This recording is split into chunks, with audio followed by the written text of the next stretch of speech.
What's up, YouTube? Vik-Werks checking in. Another project for 2013 Juke, as we call it, the Jukeinator. So this one actually has to do with the underlight kit that comes not stock in the US and sourcing it from UK.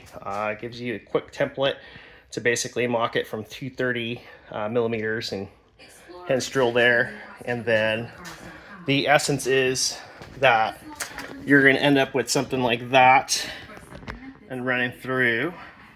And of course, as you can see, I'm also doing these bad boys, the little skid plates here, and eventually we'll do the underlighting that goes in there. More to go from there. I mean, I could go forward and provide you guys the installation altogether, but the essence, it's pretty dummy proof because the situation will end up like this, and the wire and schematics are all provided by Nissan. So there you have it. All right, guys, thanks for checking in as always. I'll talk to you guys then.